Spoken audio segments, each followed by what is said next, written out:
Okay, everyone, welcome back to Bio 1120. As you see lurking on the screen behind me there's this sort of ominous sense in the room today. A week from today, you guys will get your first test for the Bio 1120 class. There are a couple of details up there for you. I don't think there's anything that's new, or there shouldn't be anything surprising, but the test is going to be 45 multiple choice questions. Bring a pencil with you so you can fill in the little computer Scantron sheets with your answers. I think I'm going to ask you to, let's do this. I'll ask you to bring your student ID with you so that when you hand in your test, we can make sure you're who you say you are as you're turning the exam in. The exam's going to look awfully similar to the one in the back of the lecture notes that are available online through the pilot page of the course. My plan is either later today or tomorrow to copy that first exam out of the back of the lecture notes, paste it into a new document, and then have at it. And depending on how much time I have to have at it, it could be very different than what you see in the back of the lecture notes. Much more likely, given what I see on my schedule for the next few days, it's going to be really similar to what you see in the back of the lecture notes. So that's your single best place to start.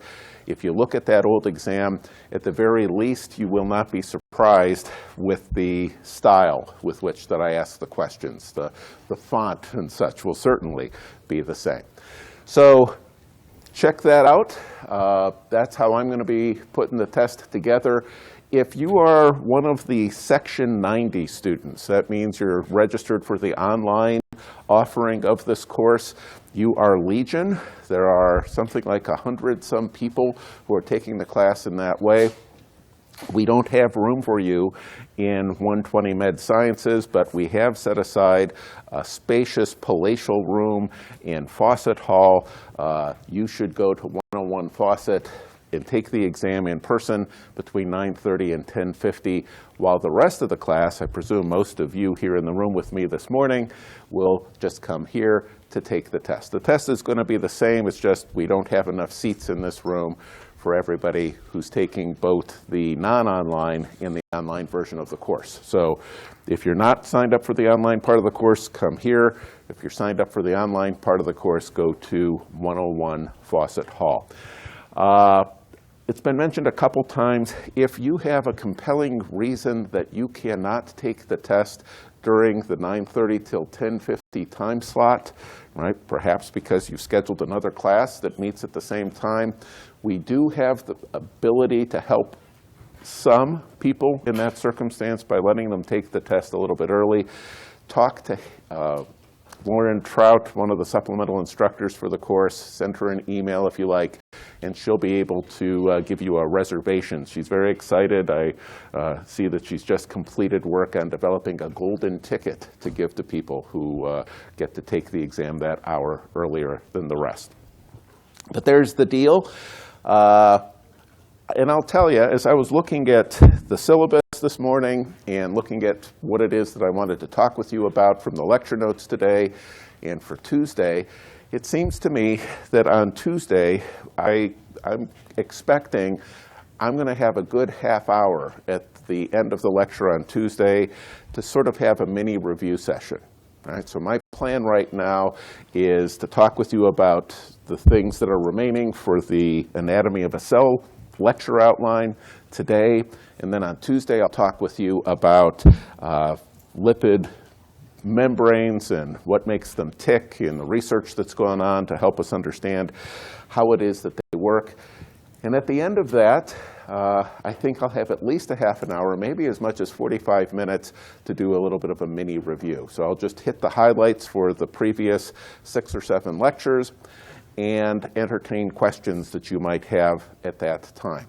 There is a supplemental instruction session on Monday that I think will be very popular to help you get ready for the test. And certainly if you have any questions, bring them loaded for bear on Tuesday to class, and I'll try to field them then, or send me emails, and I'll be happy to respond pretty quickly to email questions about stuff for the upcoming test. So there's the deal. Week from today, come here, take the test. We'll get them graded for you and the results back pretty fast. You'll know within a couple hours how you did on that test. And we'll have an answer key posted on the pilot page of the course for you to look at pretty much right after the exam is over. All right, so enough said about that. That's a buzzkill, isn't it? Nobody likes talking about tests. I don't like it. You guys don't. Let's get to the fun stuff. Let's talk some more about biology things. So in class on Tuesday, I started talking with you about the guts inside of a cell. I started with a little bit about prokaryotes, then went on to eukaryotes, and eventually worked my way through most of this lecture outline, actually, to the point where I was saying at least a little bit about the Golgi apparatus and lysosomes. My job today is pretty much to talk with you about chloroplasts and mitochondria, as well as cytoskeleton issues, and a few other things that tie all of that together along the way. To get there to that point, let's just do a quick, very quick recap of what I talked with you about on Tuesday. So there's a picture, a cartoon, and an electron micrograph of a prokaryotic cell. When you hear prokaryote, I want you to think simple, right? That's a great word association for you guys to have sort of hardwired into your heads right now. Prokaryotes are essentially a phospholipid bilayer, just one bilayer, right? Just one bag, and inside of that is all the stuff that the prokaryote needs that makes them special and alive. Proteins, starches, sugars, nucleic acids, it's all there. It's all jumbled together, not a lot of organization inside of it. It's a bag of goo, right? Simple. There's stuff there. You know what that stuff is. Not a lot of organization, not much more to it than that. And that is in fairly striking contrast to what you see when you take a look at a cartoon rendition of a eukaryotic cell.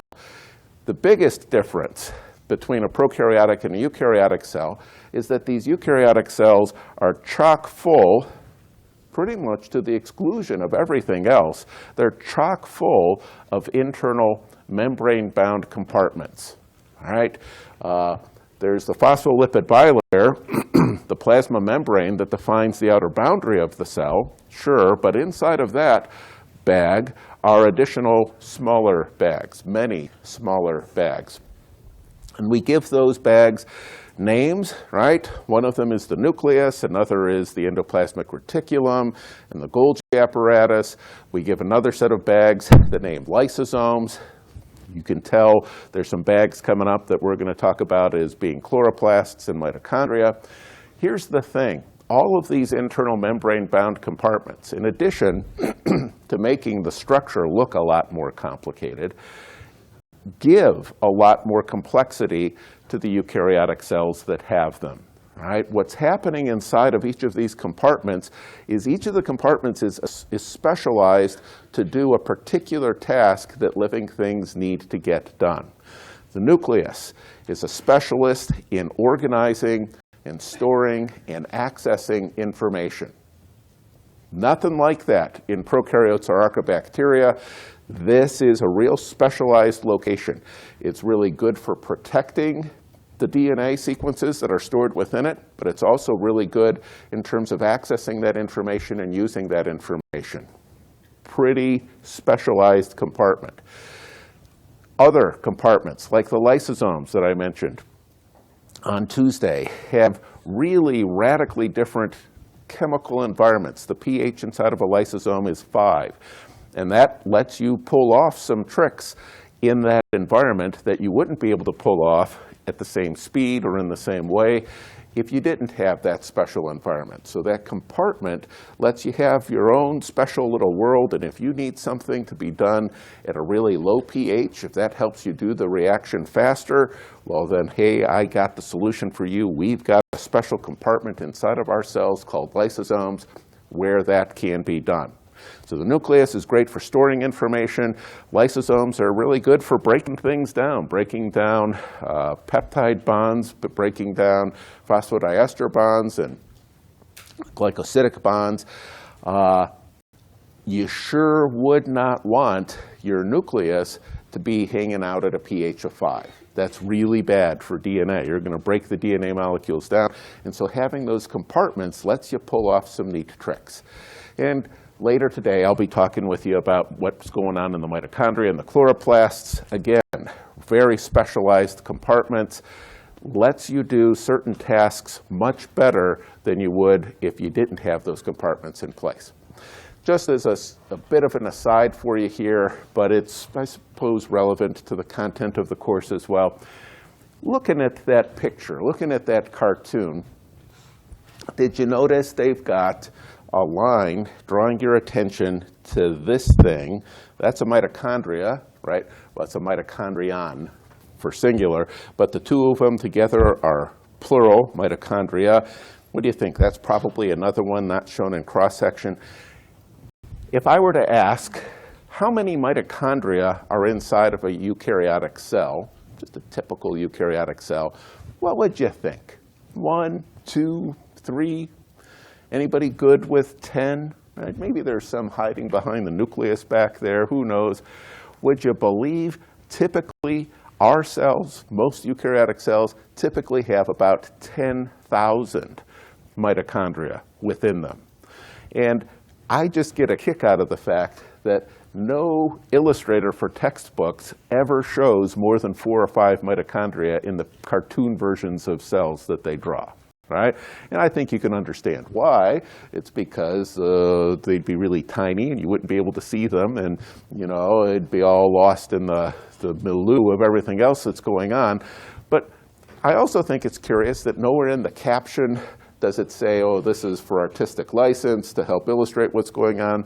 And a lot of books don't even bother telling you that, and they leave you. They left me for 20 years thinking that a typical cell had 3 or 4 mitochondria. How did I know that? Well, let me show you the picture. There's a picture, right? It turns out there really are thousands, typically about 10,000 mitochondria inside of a eukaryotic cell. And I'm not going to show you another picture of a plant cell this morning, but the one that I showed you on Tuesday had 3 or 4 chloroplasts within it. A typical plant cell has thousands, many hundreds, thousands perhaps, of chloroplasts associated with them. And again, it's just laziness perhaps on the part of the illustrators, or maybe, more cynically, one guy took artistic license and just showed 3 or 4 mitochondria and chloroplasts, and everybody else just copied what he did, and that's being perpetuated. But you guys know better now, right? There's thousands of mitochondria and thousands of chloroplasts inside of a typical eukaryotic cell. All right, so there you go. That's a picture. And again, I did a glancing blow at it just now. There's not much going on inside of a eukaryotic cell that is not within an internal membrane-bound compartment, right? That picture is fairly accurate in that respect. Most of a eukaryotic cell, for a prokaryotic cell, it's all cytoplasm. That's the name we give to the goo. For a eukaryotic cell, the stuff that's not inside of one of those internal membrane-bound compartments is cytoplasm. But there's relatively little cytoplasm compared to the stuff that is within the internal membrane-bound compartments. Most of the action is inside one of those compartments. All right, so prokaryotes versus eukaryotes, simple, complicated, and along the way, I introduced you to this idea of the reticuloendothelial system. This particular picture didn't show up in Tuesday's lecture. It was a couple slides past where we stopped, but it was an opportunity for me to recap what was going on there. Any of you have any success with the use of that word with members of the opposite sex, since I've armed you with that formidable tool? Right? Well, okay, nobody's fessing up to it right now. I see a few people smiling. I think maybe something worked out for a few of you. It's a very powerful word to use, just rolls off the tongue. The reticuloendothelial system is the phrase that we use to describe this network of internal membranes within eukaryotic cells. It's anchored on the nucleus. It's part of the nuclear envelope, actually. It's an extension of the nuclear envelope. But it radiates out from the nucleus. Moving out, you get to the rough endoplasmic reticulum. Rough because it has ribosomes embedded within it, which are busy doing the business of protein synthesis, translating proteins. And then as you get further out, there are fewer and fewer ribosomes embedded in the membrane, so we don't call it the rough ER anymore. We start calling it the smooth ER. And as you get further out still, you make a transition of sorts across sort of a fuzzy line to the point where we start saying, gee, this isn't the smooth endoplasmic reticulum anymore. Now we're talking about the Golgi apparatus.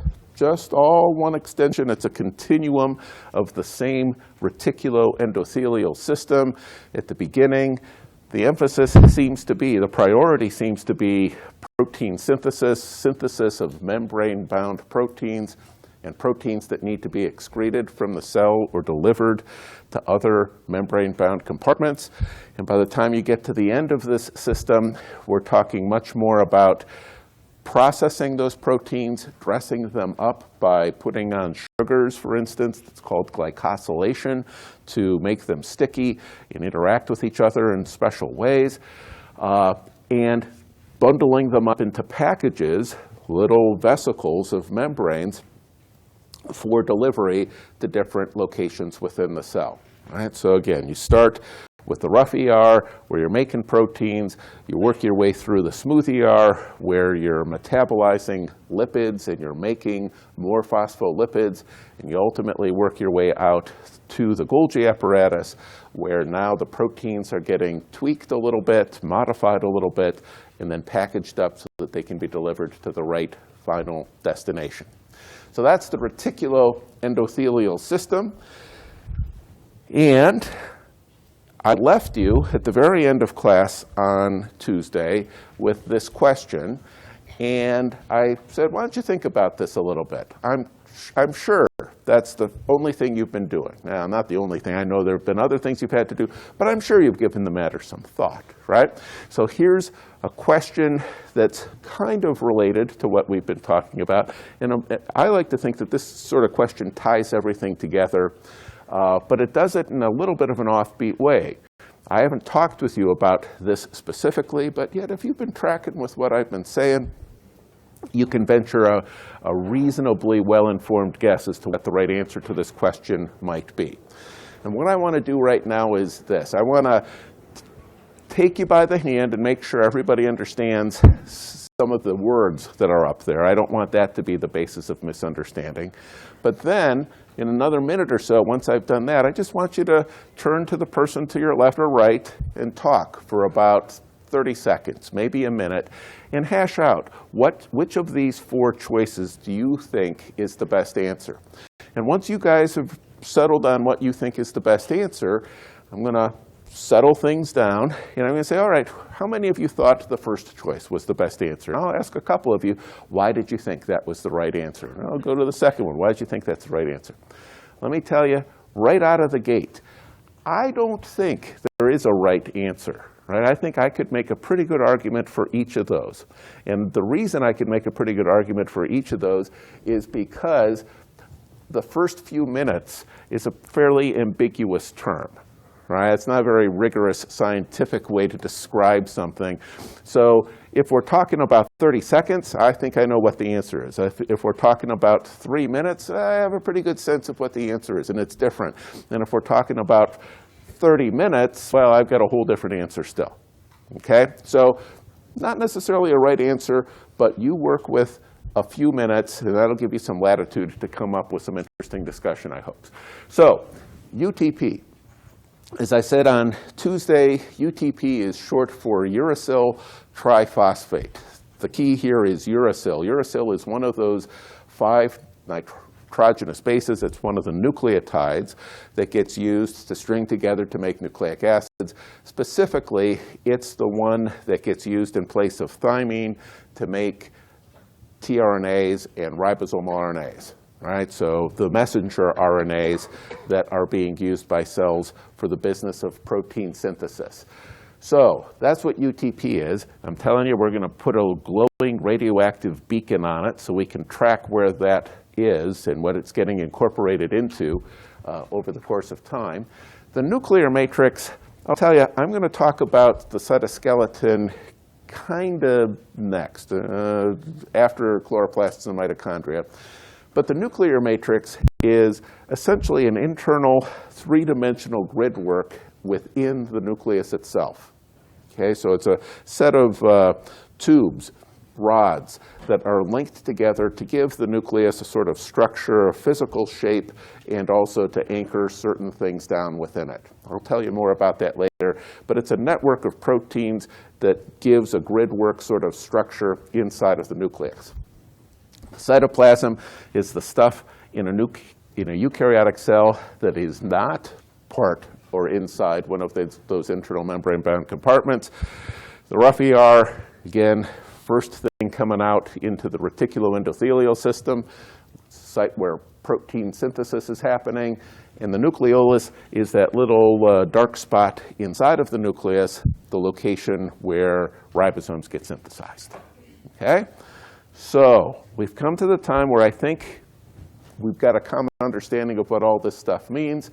I want you now to talk amongst yourselves and figure out, we fed this cell something radioactive that it likes, it wants to use this thing. Where is it going to end up? Where's it going to show up first? Where will it move? Where do you think it will be after just a couple of minutes? Not necessarily any right answer, but I want you to settle on one, and I'm going to ask you to show your hands to tell me which one you thought it is as we work through the list in a minute. But it's all you. Talk, make friends, if you haven't already, and figure out what you think the right answer to that question is.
Well, I'm sensing a little bit of a lull in the conversation, so at least some groups have settled on what they think is the right answer. Why don't we rein things in and see what you guys think? Could I have a show of hands for people who think that most of that UTP, the radioactive UTP, is going to be in the nuclear matrix? Nobody likes the nuclear matrix. No fans of the nuclear matrix in this class. Is there a fan? Someone? No? Nobody. Nothing. So I'll tell you, I could make a case that it's the nuclear matrix. I think eventually it could get incorporated into the nuclear matrix, but it's a hard sell, right? Because the nuclear matrix, as I've just described it to you a few minutes ago, it's mostly protein.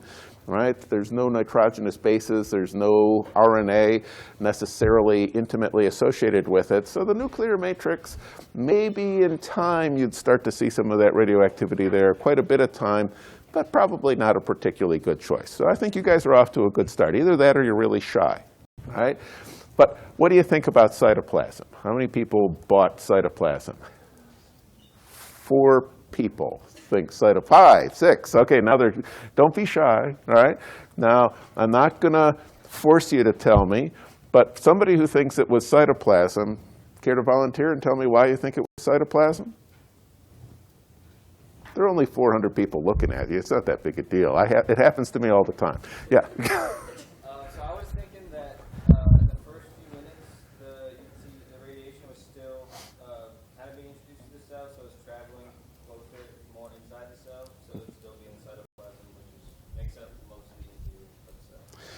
So for those of you who couldn't hear, right, what he's suggesting is that it just takes time for the stuff to get from outside the cell to the inside of the cell to work its way through the system.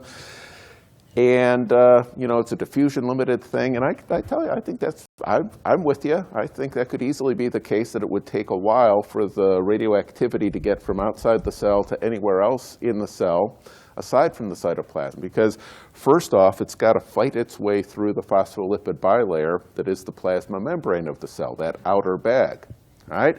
UTP, nitrogenous bases, nucleotides. Come on, for goodness sakes, triphosphate, right?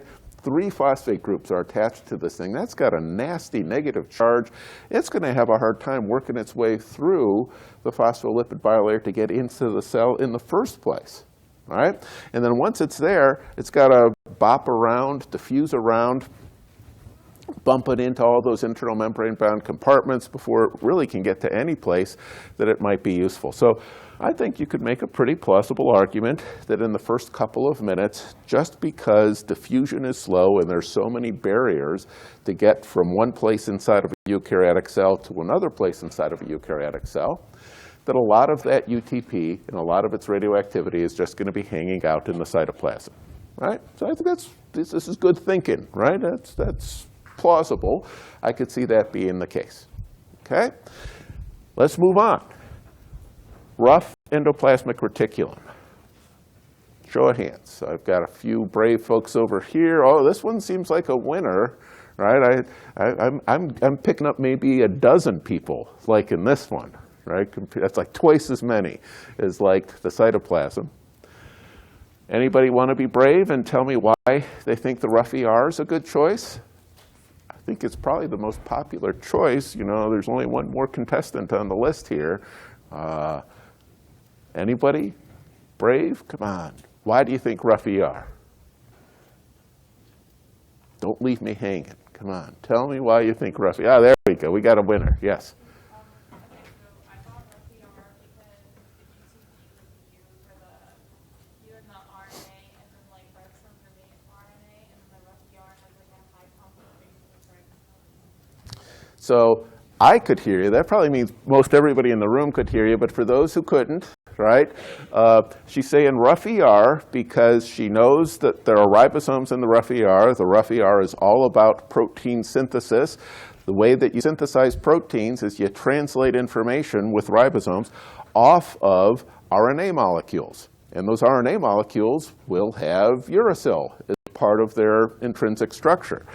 And so I think of those 4 choices there, that's probably the most obvious correct answer, right? I worry that it might not be the best answer because of the amount of time that's involved. It takes a while for that UTP to work its way into the cell, to find its way into the nucleus, to be used by RNA polymerases, things that we'll be talking about in the next couple of weeks. So it takes some time. I'm just afraid that it might take too long, particularly for a eukaryotic cell, to be able to incorporate that radioactivity into an RNA molecule. I think it might take more like 10 or 15 minutes for it to work its way into the middle of the cell and then back, get used and then back out into the ribosomes. But if a few minutes here means 15 or 20, I am all over rough ER as a good choice for that very reason, that it should be getting incorporated into RNA molecules, and those RNA molecules will be accessed by ribosomes, such as the ones embedded in the rough endoplasmic reticulum for the purposes of protein synthesis. So I think that would make sense. Very plausible, good, reasonable explanation. The time, I think, is the critical issue there. And then last, perhaps least, though it would be hard to do worse than the nuclear matrix, what do you think about the nucleolus? Anybody buying the nucleolus? We got a bunch of people. So the nucleolus is actually at least as popular as the cytoplasm, much more popular than the nuclear matrix. Are any of the nucleolus people brave enough to tell me? Ah, very brave. Front and center. What's up? Well, the nucleolus is primarily made of proteins and RNA. So, it's also where a lot of the synthesis of ribosomes happen, and those contain mRNA. And when you introduce UTP, I think that would be the first place it would go because of the high amount of RNA. All right, so what she's saying is that the nucleolus, what I told you guys in class on Tuesday is the nucleolus is where ribosomes get synthesized. That's where the ribosomes themselves get assembled so that you can then use them to make proteins.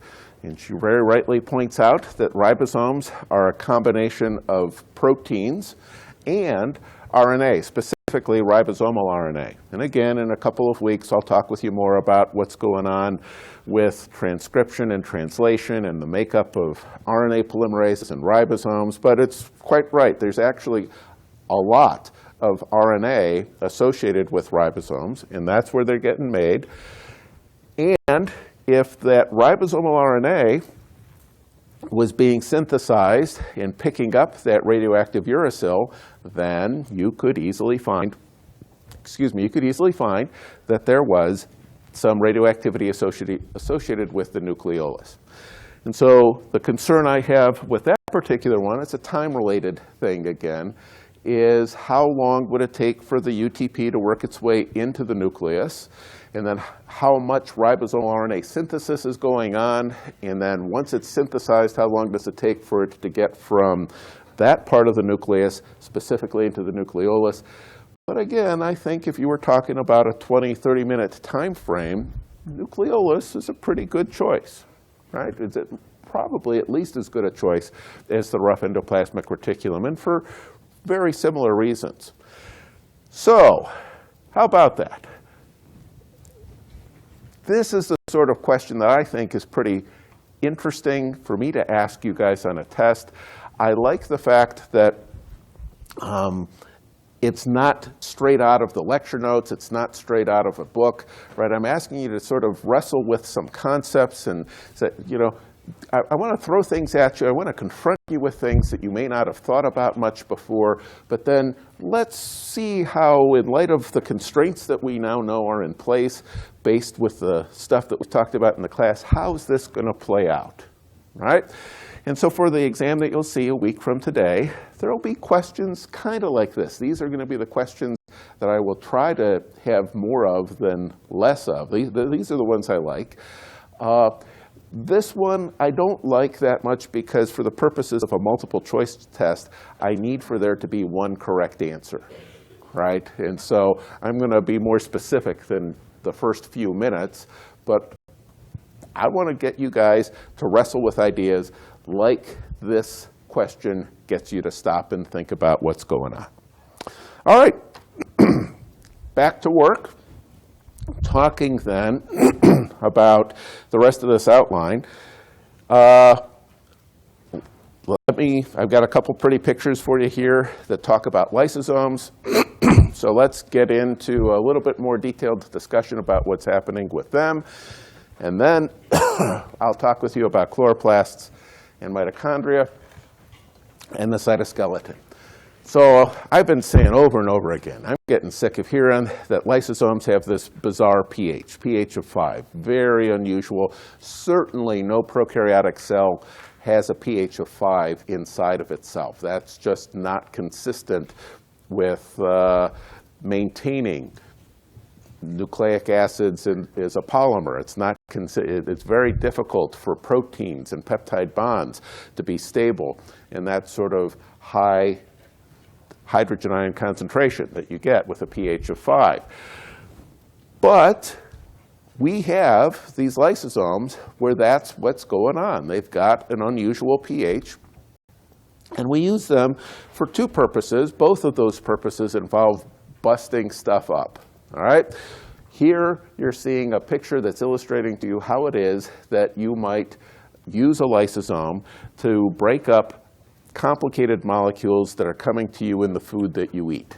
All right? So you've got a picture down here in the lower left where this cell, got a plasma membrane here, outside the cell over here, inside the cell over here, a nice tasty piece of steak over here bumps into this cell. The cell wraps a membrane around it, right? Part of the plasma membrane wraps around it, engulfs it, and brings it in as a vesicle of its own. That, in turn, fuses with a lysosome that has, in this case, within it, some special proteins that work best at low pH and are also, through the course of evolution, have evolved to be fairly stable, and not just functional, but also stable and resistant to the action of these digestive enzymes. They're proteins themselves that break up other proteins, but they don't break themselves down.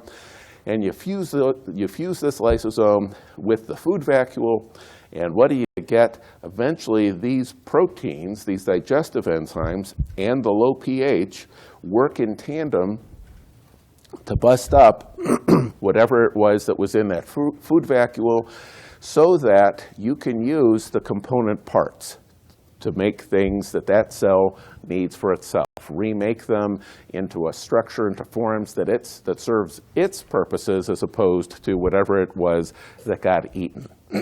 When I say breaks it up into its component parts, that's just simple talk for the fancier way of saying we're going to be breaking all of those bonds that are holding the polymers together. Right? We're going to be breaking up the glycosidic linkages that hold the sugars together. We're going to break up the peptide bonds that are holding the amino acids together. We're going to be breaking up the phosphodiester bonds that hold the nucleic acids together, so that at the end of this process, you're left now with a bag, an internal membrane-bound compartment, that has just a mix of monosaccharides, maybe some disaccharides, amino acids, not dipeptides or tripeptides or proteins, but individual component amino acids, and not chunks of DNA, not genes any longer, but instead nucleotides that can be now repurposed. Those monomers can get strung together and used by the cell to make its own polymers. Right? So that's what's going on with this type of lysosome's activity. Here you've picked on something that came from outside to break it up and use it for your own purposes. The next one is a little bit more cannibalistic, right? Because now what's happening is we're talking about using those lysosomes to play the same game. We're not changing the behavior of the lysosome, but we're changing the target of the lysosome. Now the target is actually something that's inside of the cell to begin with. Here, this poor mitochondria has been targeted for destruction, didn't look right to, gave a bad look to some other mitochondria, and they picked on it and said, we don't want you around here anymore. It's a really brutal game of survivor going on here, where that mitochondria is going to be busted up. So it's going to be broken down into its component parts, so that those parts can be used to make a new, fresh, whatever, mitochondria, maybe a chloroplast, maybe just something completely different.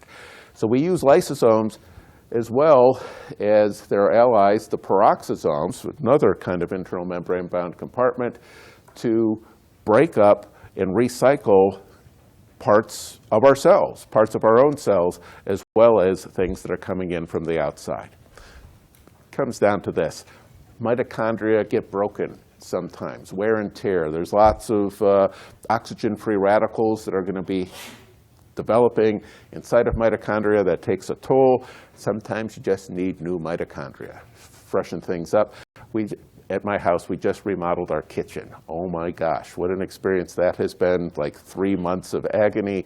But there comes a point in time where the functionality of the microwave, one thing that I asked for our new kitchen is that the microwave have actual working buttons, right?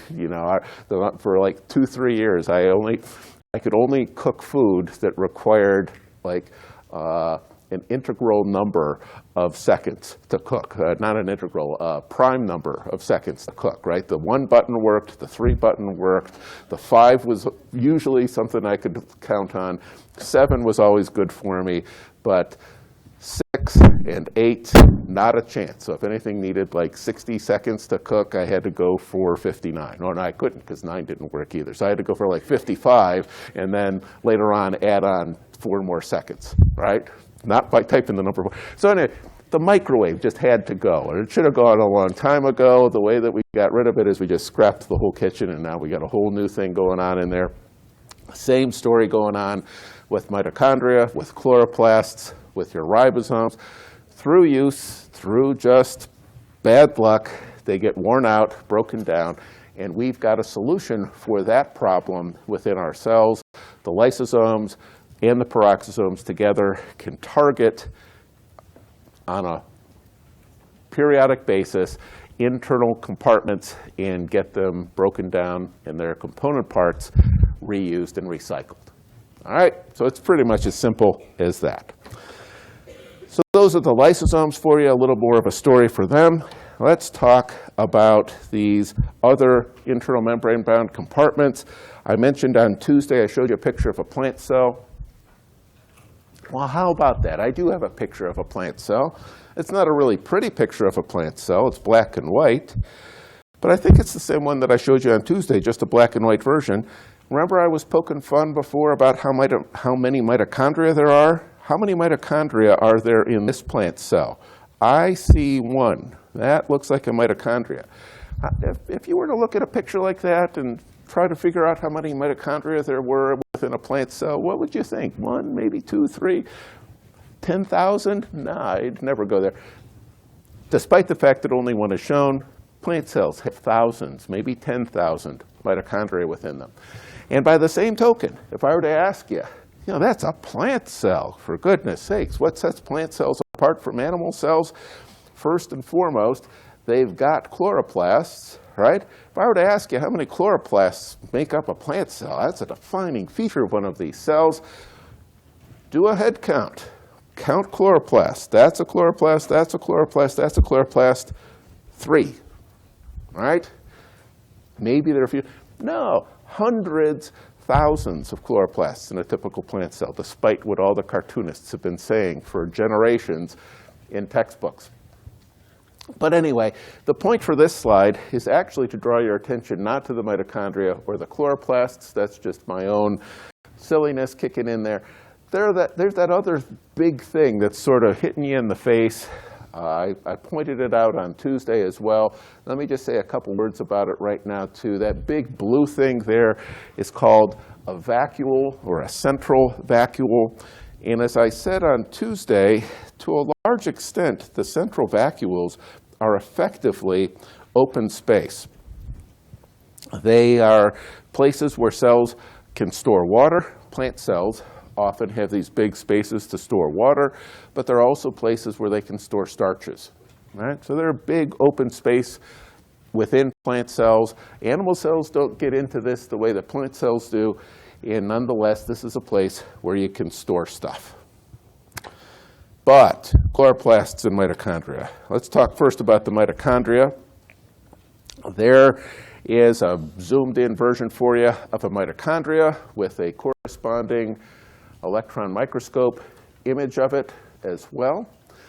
What do you see there? Well, first out of the gate, this is a membrane-bound compartment.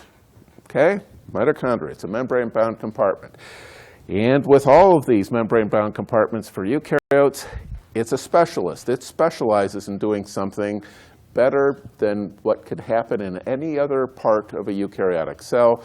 Mitochondria are the specialists for extracting energy from sugar molecules, right? That's what they're really good at. They're really good at extracting energy from high-energy covalent bonds and translating them into a more useful form, a more readily used form of that energy. And this is all code for saying they do stuff like break down sugars into carbon dioxide and water. They break sugars down into carbon dioxide and water, and along the way make high energy useful molecules, specifically and particularly ATP. So we talked earlier today about UTP. ATP is adenosine triphosphate. It's that nitrogenous base, the nucleotide A, with 3 phosphates on it. In a week and a half, I'll start talking with you about how energy gets used and moved around inside of cells. For now, let me just say something you probably heard before. ATPs are essentially, they're the equivalent of the dollar bill of the energy currency for all cells, prokaryotic and eukaryotic. That's what you're using to parcel energy around. Having a $100 bill in your wallet or your purse is swell, makes you feel good, you get a little extra bounce. Do you guys wonder why it is I always look so happy? I got a $100 bill in my wallet right now. It feels good, it's great. But if I want to get something from a Pepsi machine, you know, down the hall over here, that $100 bill is not going to do me much good at all. I might be able to persuade some of you to give me like 5 singles for it, right? Yeah, I'm getting a few takers on that offer, and then I can buy myself a couple of Pepsis, right? But if I want to buy a Pepsi, you know, a $1 bill is better. ATP is the $1 bill of the energy currency for cells. Glucose is more or less the $50 or the $100 bill. Sugars are bigger chunks of change.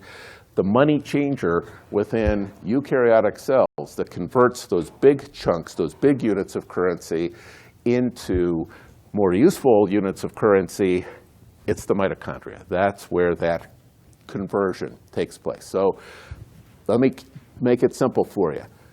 Mitochondria, that's what we use. That's what eukaryotic cells use to extract energy from energy-rich molecules and transfer it into more useful, smaller units of energy, specifically ATP. That's what mitochondria do. They specialize in that. Prokaryotes do not have mitochondria. They have to do that same conversion. They can't do it as efficiently as we can. And here, efficiency really translates into the exchange rate, right? If you go to a foreign country and you convert your dollars into francs or euros, I suppose, would be more relevant these days. If you convert your dollars into euros, the bank is going to extract like 5% of the transaction to pay their bills, and you get not the equivalent amount of euros, you get the equivalent amount less 5%. Somewhat inefficient process, but you're stuck with it, you got to do it. With glucose to ATP, the exchange rate is pretty horrific. Wait till I tell you about that, like in another week and a half. But it's even more horrific if you don't have mitochondria doing that currency exchange for you. All right, so we get a leg up on prokaryotes by being more efficient in our conversion of these big chunks of energy into smaller, more useful chunks of energy. They do it too, it's just they can't do it as efficiently because they don't have the specialists that we have in these mitochondria. So that's what mitochondria are about. That's what this compartment is good for. It's not particularly good at breaking down proteins, right? We got a different specialist we call up for that. That's the lysosome. It's not particularly good at storing genetic information.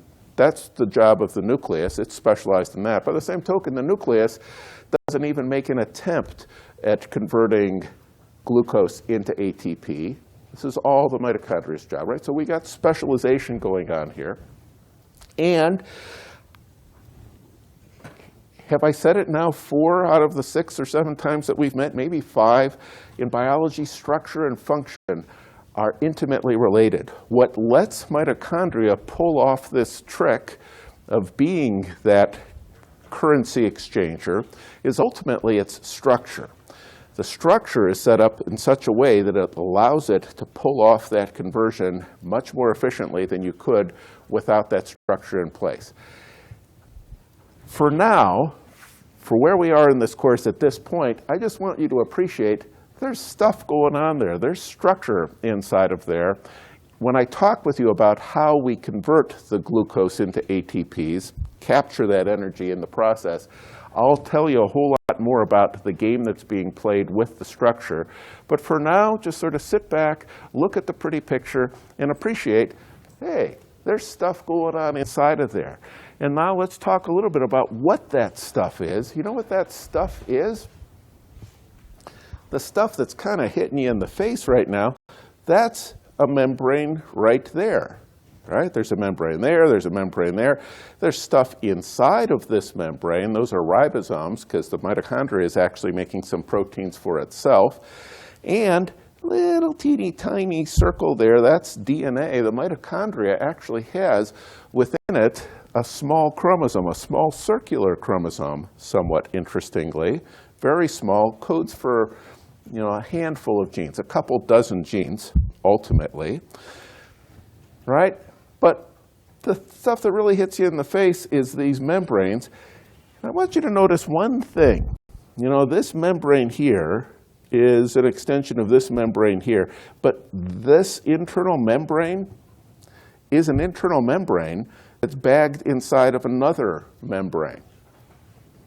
Remember how the nucleus had this double membrane bound, it's got double bagged, right? 2 phospholipid bilayers, such that we gave it a special name, the nuclear envelope instead of the nuclear membrane.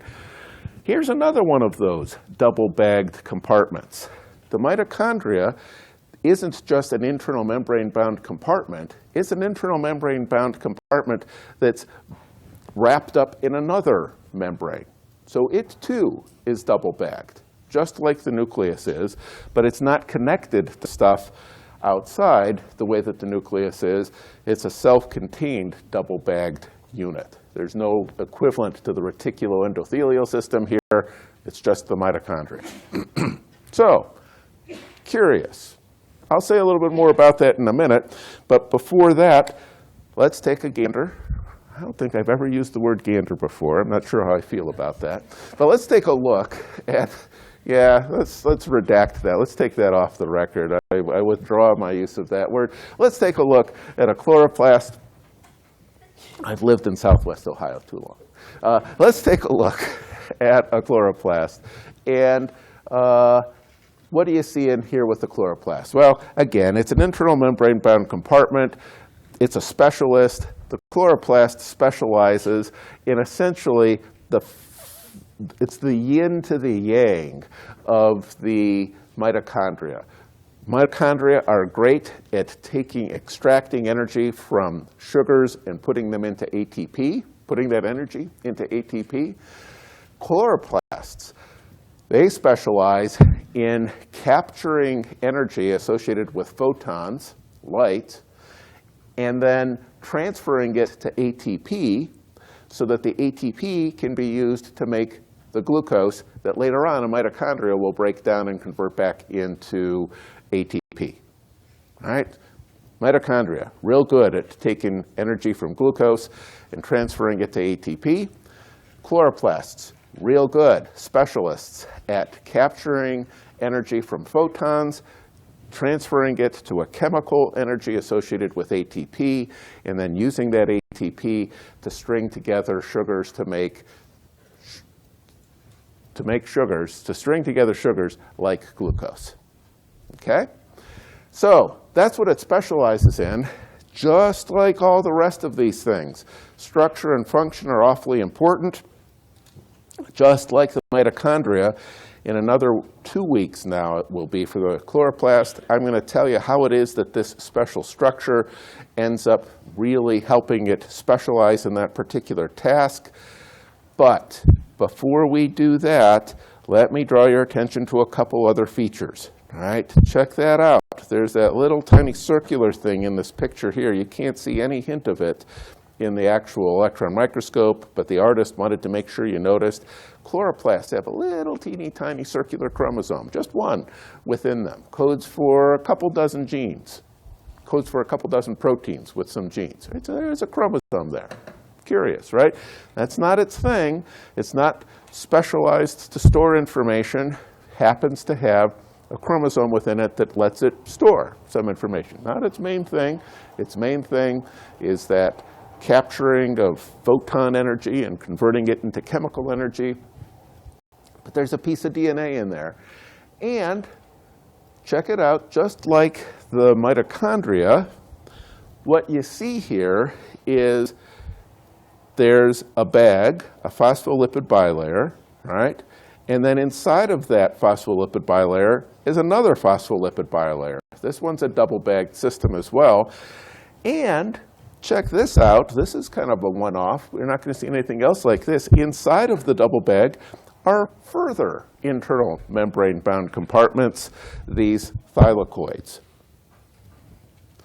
So what do you see here with this guy?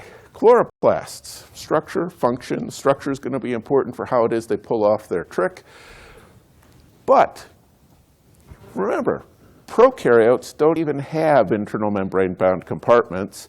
Now we're looking here at a picture of an internal membrane-bound compartment that's got two membranes to keep it intact and to keep it separate. And inside of those two internal membranes are another set of internal membranes. So we've got something here that's got a compartment inside of compartment, right? And maybe, if you like, a compartment inside of a compartment inside of a compartment. But those thylakoids give chloroplasts an ability to specialize inside of the specialization unit itself. Maybe that's the best way to describe it. So, take a step back and think about the bigger picture here. How many double membrane-bound structures have we been talking about? We've talked about the nucleus out of the gate as having that double membrane-bound compartment. And it's got, what's its specialization? What's its primary function? It's information storage. How does it do that? It's got DNA. It's got lots of DNA inside of it. So there's DNA there. How about that? Interesting. You got mitochondria, double membrane-bound compartment. Also happens to have just a little bit of DNA inside of it. And you got chloroplasts, double membrane-bound compartment with some additional internal compartments on top of that, but also some DNA in there.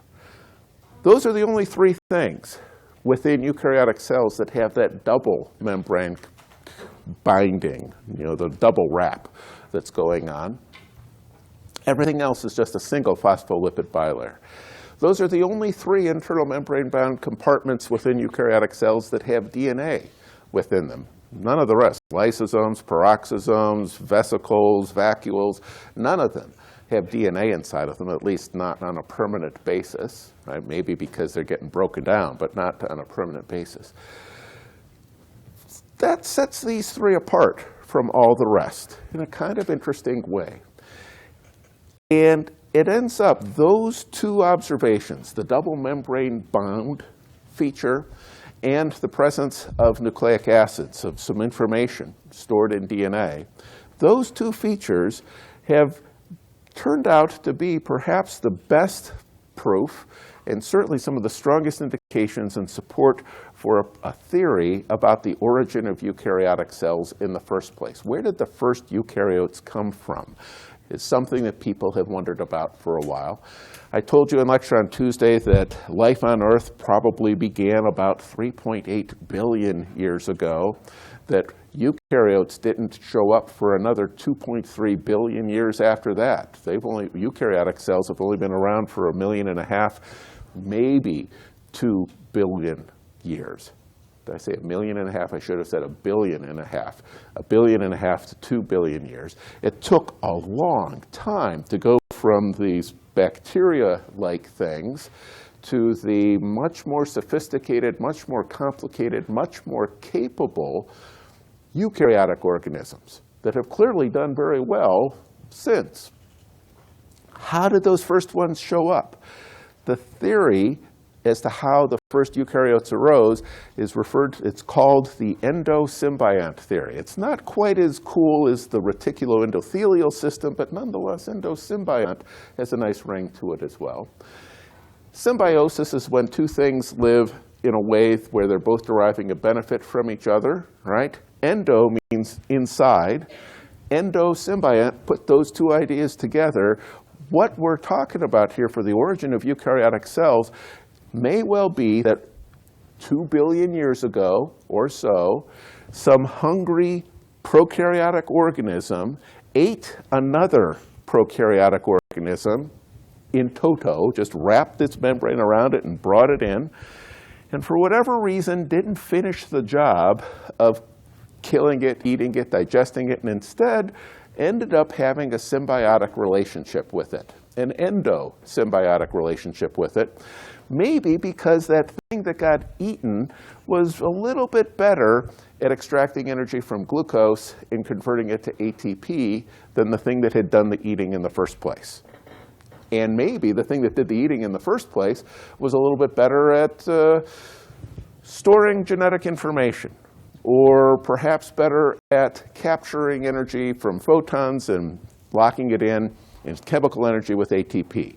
All right? So the two of them ended up having sort of a happy, friendly relationship with each other. I'll do this, you do that. They began to specialize a little bit. And then that same thing that had eaten the bacteria, maybe hundreds of thousands or millions or even a billion, probably 100,000 years later, ate something else that was also now specialized. Maybe that's where the chloroplast came from, that second thing that got eaten. The first thing may have become the mitochondria that we see today. The second thing may have become the chloroplasts. And check this out. The endosymbiont theory suggests that the nucleus itself is something that got eaten by this proto-eukaryote, this becoming eukaryotic thing. And the nucleus ended up just specializing in being the information storage part. So the thing that did the eating ended up migrating a lot of its information, its DNA, maybe all of it, into what now we see is the nucleus. And a lot of the genes that were present in the original thing that gave rise to the mitochondria got migrated, exported into the nucleus. And each of these things went off and specialized in their own separate way. So that's the endosymbiont theory. It answers the question for us as to how did the first eukaryotes arise. So here's a picture of the endosymbiont theory. I could have just had that up there the whole time and saved myself the trouble of going through that long story. But here it is in a nutshell. You had some sort of hungry proto-eukaryote that ate something else like that becomes a mitochondria, and that thing in turn eats something else that becomes a chloroplast. In the process of doing that, what's going to happen? You're going to engulf it. That soon-to-be eukaryotic cell has to wrap its membrane around it. That's where the double membrane comes from. Right? It's the original membrane bound, the original plasma membrane for the thing that's getting eaten, but now it's double wrapped because you have that other, the eating cell's membrane wraps around it, and you end up with this system where you've got three things that have double membranes, each of which have also at least a little DNA. One of them has a lot. So that brings me to another sort of thing that could show up as a reasonable question on the test on Thursday. Good touch point for me. I keep coming back. Did you guys realize I'm going to ask you some of these things in a week? Here's a question that I could ask that's related to what it is I've just talked with you about. I think the answer to this one's pretty obvious. I think this is a weak question because it's just touching on one idea. Doesn't really apply the idea very much. But what do you think? Which of these things could have been derived through the endosymbiosis I've been talking about? Mitochondria, that's a winner. That could have come from there. Lysosomes, no. There's no DNA. There's no double membrane. A is a bad choice. B, mitochondria and chloroplasts. OK, that's it. We're done. We don't need to talk about any of the rest, right? Because that's it, right? Now, I could have swapped out chloroplast and put in nucleus. That would be fine. Kind of counterintuitive, perhaps, maybe a little bit of a surprise, but I think that would still be a correct answer. Or I could have gotten rid of mitochondria and put in nucleus, but anything involving mitochondria and chloroplasts is good. Not lysosomes, not Golgi, certainly not ribosomes or Golgi, and certainly not ribosomes or lysosomes. So, look where we're at. Were you worried that I wasn't going to be able to stretch this out to fill, the whole class today? You thought, just 3 lines on the lecture outline. How long could it take to talk about that? Well, let me throw in a few stories about kitchen remodeling. I can stretch these things out easily. But we're at the end, right? I just need to talk with you a little bit now about the cytoskeleton and the parts that come together to make the cytoskeleton and some of the stuff you can do with those parts that give you some interesting functionality. So, cytoskeleton.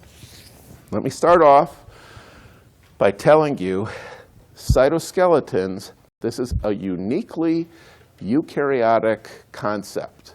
There is no equivalent to a cytoskeleton in anything that is not That's an odd way to say it, but there's no equivalent to cytoskeletons in prokaryotes or archaebacteria. It's only in eukaryotes. So when that endosymbiosis stuff was going on, when the first eukaryotes emerged by eating some other prokaryotes, at about the same time, it looks as if that thing had also started to develop, that hungry proto-eukaryote also developed some proteins that ended up becoming the key parts of the cytoskeleton. And it doesn't show up in stuff that predate that organism. And here's the sort of thing we're talking about, very pretty, actual picture of the cytoskeleton. The blue thing in the middle is a nucleus. What's actually being dyed there is probably not the DNA, but the nuclear matrix. Right? So they've got a special dye that will stick and fluoresce only when it's attached to proteins that are part of the nuclear matrix, sort of the cytoskeleton equivalent inside of the nucleus. But then there's another dye that's being used to show microtubules, and another dye that's being used to show the microfilaments here, to give you a sense of the fact that there's seriously a network of stuff going on inside of a typical eukaryotic cell. All right, so this is not a particularly unusual eukaryotic cell. When you use these dyes and you take a look at where they stick, that's what happens in eukaryotic cells. I've described it already as a three-dimensional grid work. That's not a bad mental picture for you to have. Maybe another alternative mental picture is you imagine a screen door, right? That crossing of little tiny wires, more or less, that makes a screen door, and then just extend that out into a third dimension. That's what kind of stuff we're talking about, and the density of stuff that we're talking about inside of eukaryotic cells. These proteins that make up this network do a bunch of different things. They contribute in a number of ways to cells, to eukaryotic cells. They help them maintain their shape and their structure. They give them the ability to move. They anchor down these internal membrane-bound compartments. When I was taking freshman biology, the cytoskeleton hadn't been very well appreciated. Like 20, 30 years ago, people didn't talk about the cytoskeleton much. We now know that that bag of bags that a eukaryotic cell is, those internal bags, the mitochondria, the lysosomes, the chloroplasts, they're not just squishing up against each other, moving around randomly. They're actually tethered to and anchored to the cytoskeleton. Right? So there's order and organization that the cells get by use of this cytoskeleton that you wouldn't have if you didn't have that cytoskeleton in place. So that's a look at the whole picture of what's going on with the cytoskeleton. There are three kinds of tubules that make up the bulk, three kinds of fibers in some sense that make up the bulk of the cytoskeleton.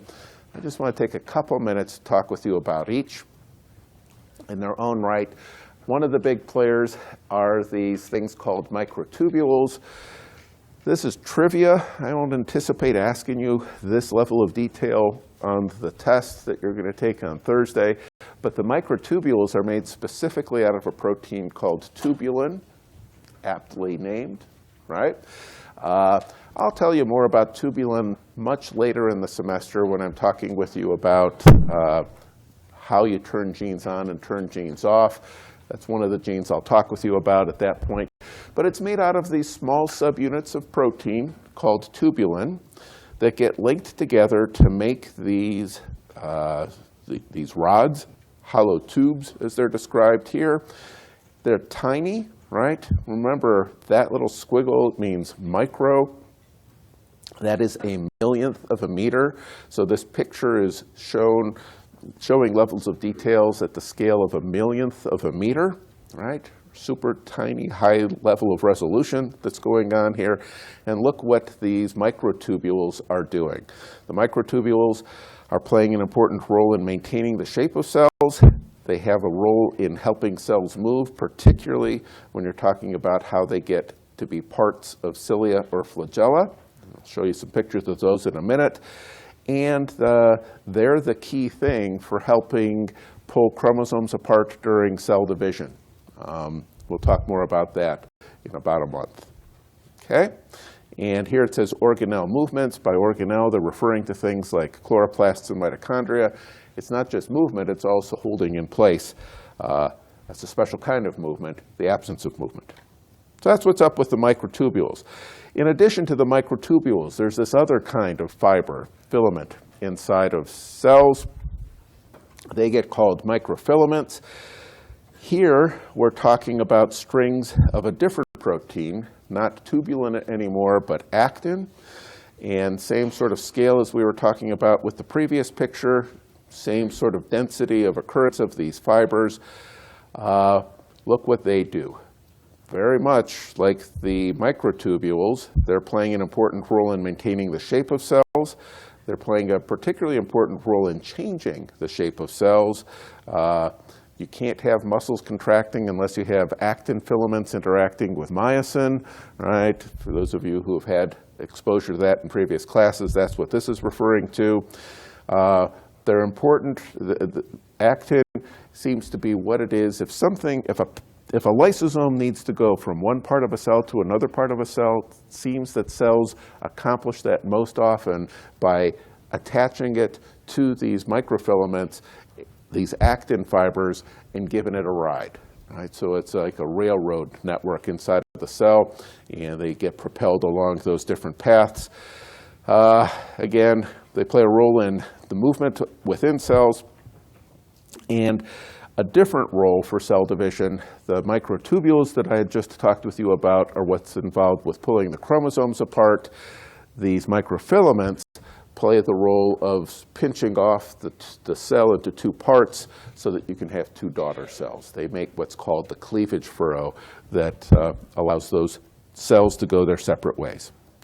And then third, not least, but third, are these things called intermediate filaments. They're made out of keratin proteins. Again, when you light them up with a dye that binds specifically to them, you can see there's a lot of this in play. Check it out. Just like the other two, they're playing a role in maintaining the shape of cells. They anchor the nucleus and other organelles into a sort of rigid relationship with each other, and they help make this nuclear lamina that we haven't talked about and don't need to pay much attention to. All right? So all of these fibers, three different kinds. There's the intermediate filaments, the microtubules, and the microfilaments. They provide, all of them are contributing to maintaining the shape of eukaryotic cells. All of them are anchored at one end to the plasma membrane, right? So that provides one anchor point. And at the other end, most of them are anchored to the nucleus. Right? So everything's sort of centrally tied in then to the nucleus that way.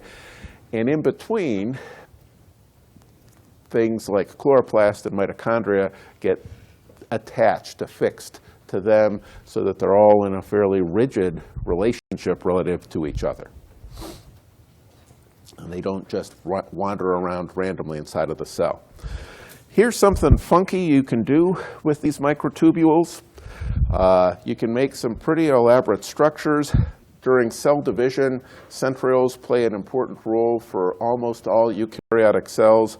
A few plants, it turns out, don't use centrioles, but pretty much all eukaryotes do.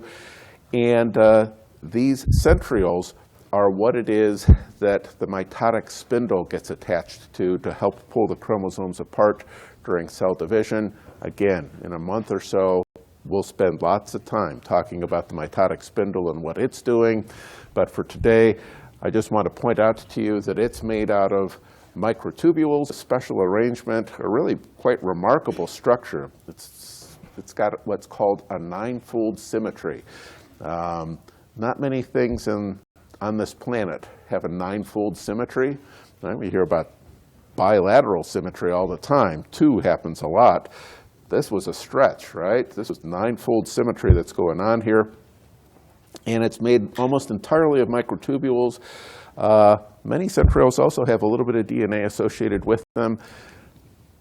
It has been speculated that the centriole and its little bit of DNA that still resides within it, it's been speculated that the centriole is all that's left of that original proto-eukaryote's genome that hasn't been migrated into the nucleus. Because again, remember, with the endosymbiont theory, the nucleus itself had gotten eaten at some point and became specialized as the information storage site.